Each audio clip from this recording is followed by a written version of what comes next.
Welcome to Public Health on Call, a podcast from the Johns Hopkins Bloomberg School of Public Health, where we bring evidence, experience, and perspective to make sense of today's leading health challenges.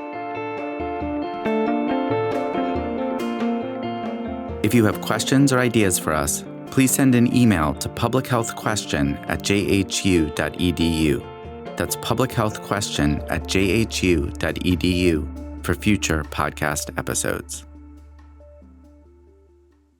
This is Lindsay Smith Rogers, and today we focus on the positive. That is, positive childhood experiences and their long-term impacts on health and thriving.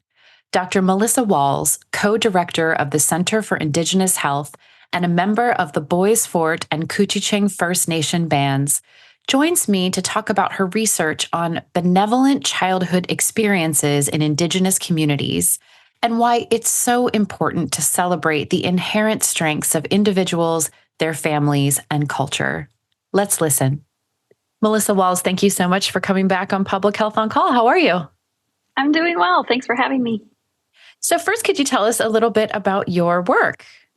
Sure, happy to. So I work as part of the Johns Hopkins Center for Indigenous Health, and we really have a pretty simple mission and vision, and that is thriving Indigenous communities worldwide. And we do that by working in partnership with communities on all sorts of public health research, practice, training initiatives. And our goal is really to advance Indigenous well-being and health leadership to the highest level. So today we're going to talk about something that we don't often focus on, which is positive childhood experiences and the impacts that those can have on lifelong health. So could you tell us what made you decide to research positive childhood experiences?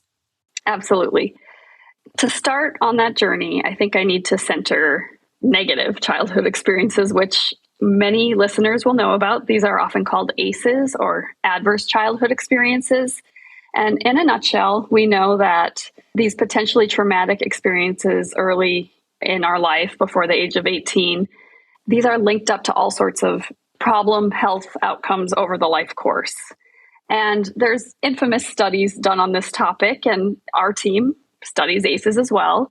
But I happened to be at a conference in Colorado, and I heard this wonderful speaker. Her name is Angela Narayan, and she started talking about angels in the nursery. And oh my gosh, just saying angels in the nursery gets your interest piqued probably.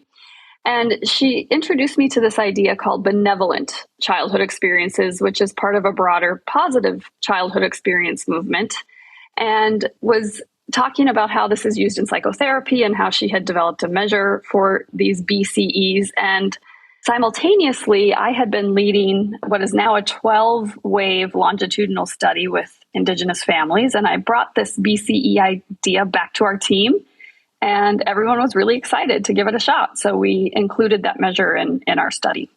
So we know that adverse childhood experiences, for example, might be, a family not having enough to eat. Maybe there's some chronic violence in the neighborhood. Could you tell us about benevolent childhood experiences? Yeah, they really were developed, these BCEs, to be a counterpart to the original ACE measure.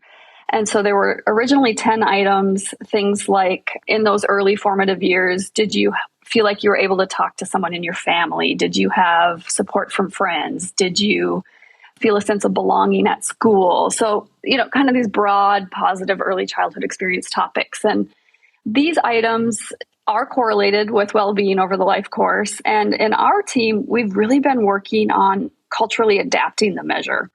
We've added to the latest wave of our longitudinal study items like, when you were a kid, did you enjoy participating in your Indigenous cultural traditions? Did you feel connected to your community's natural lands? Did you feel connected to your ancestors? And so to be determined, but we'll see what these new items offer in terms of predictive validity.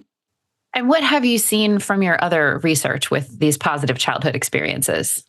Well, we recently published a paper where we found that the benevolent childhood experiences from the original measure that was very lightly adapted for within our communities, that measure actually has more predictive power in its correlation to young adult what we call flourishing mental health status, which is this beautiful measure of positive well-being, than do the ACEs. So in other words, when we use a multivariate model and we throw in a bunch of variables like BCEs and ACEs, we find that it's actually the BCEs that tend to hang on and still have significant correlations with those good early adulthood outcomes.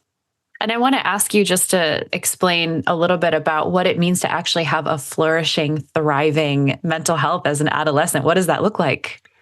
Yeah, there's growing measures on this topic. One that our team uses for not just adolescents, but also for adults is the Mental Health Continuum short form, which is a measure developed by a man named Corey Keyes. And he was trying to find a counterpart for DSM mental disorder diagnoses. And so the indicators of this flourishing status are things like happiness, things like joy, but also social connection, feeling optimistic. There's all sorts of ways of tapping into these wonderful experiences.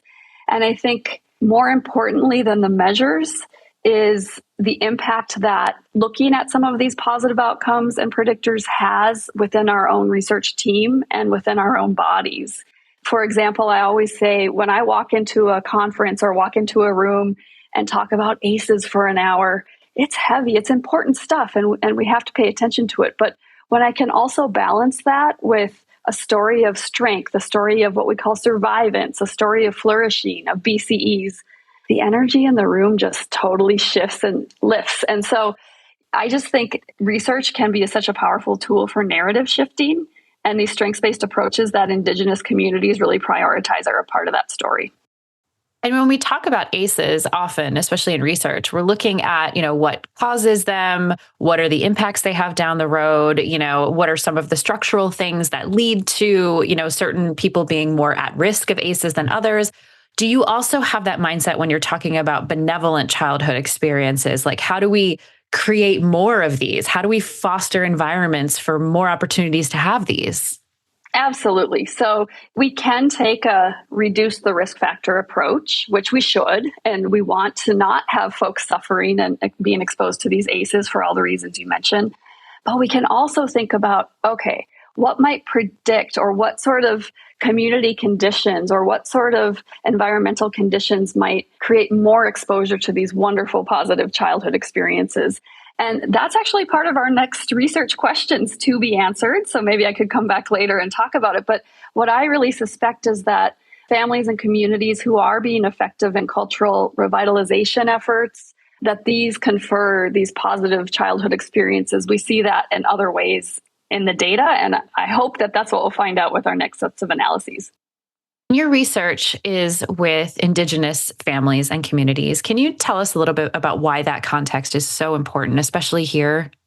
Yeah, well, on a personal level, I am Native myself. So I am Bois Forte and Couchiching First Nation Ojibwe. And so I just have this community and family commitment to this work. We are the first peoples of what is now called the United States. And I think there's a great push in public health, social science, education to think about anti-racist research agendas, which are important. And I think we need to support that. I also think that we forget about what it means for all of us to be living in a settler colonial state. That is, we were here and these lands were colonized, and there's a lot of trauma that comes with that for everyone. And part of our healing as a nation, I think, is to also have an anti-colonial approach to public health, to health promotion. And that's a little different, right, than an anti-racist research agenda. And so I think we just have a lot to offer in our communities for advancing strengths-based research, balancing those narratives, being anti-colonial. To get very broad here, think about decolonizing the way that we work and we think. I've heard you mention before that research like this is really a celebration of the Indigenous strengths. Can you talk a little bit more about that? Absolutely. One of my favorite words to epitomize these strengths is survivance. And this is a word that came from an Indigenous studies professor named Gerald Visner. And he used it, as you can tell, it's a play on words. It's sort of survival. It's mixed in with other things. But this idea of survivance is we are not passive observers of what happened to us. We actively renounce the traumas associated with colonization. We create movements for self-determination. We work hard to preserve our cultural traditions and strengths and families. And there is so much to be learned in that. And in fact, one of the things I didn't mention is when we measure the good stuff in our science, like BCEs, we find that our communities actually have higher rates of BCEs than groups who are not Indigenous. That's also true for that flourishing measure I talked about. We find higher levels of flourishing in Native communities than in non-Native communities. There's something going on here, right? There's a lot we have to offer. And while the trauma is real and we must pay attention to it, that is not the only thing that we are. And as many Native scholars say, let's not get lost in the drama of the trauma. You mentioned before that you're currently looking into some of the reasons why Indigenous communities may be fostering more BCEs. So that's what's next for you? Absolutely. Yeah, we certainly do still measure some of the risk factors and the negative outcomes, but we are really pushing hard to expand. How do we measure and conceptualize this thing we call culture? Culture can be a lot of things. How might that be predictive or promotive of more BCEs? What are positive outcomes? In fact, we have one student studying Anishinaabe joy right now for her dissertation. So what does that look like? How might we measure it? What a great way to kind of round a new corner as we continue the science with this longitudinal study. Well, Melissa Walls, thank you so much for coming on Public Health on Call. It has been a joy to discuss these positive childhood experiences. Absolutely. It's so fun to talk about. I'm glad you had me. Public Health on Call is a podcast from the Johns Hopkins Bloomberg School of Public Health, produced by Joshua Sharfstein, Lindsay Smith-Rogers, Stephanie Desmond, and Grace Ceciri. Audio production by J.B. Arbogast, Holly Cardinale, Spencer Greer, Matthew Martin, and Philip Porter, with support from Chip Hickey.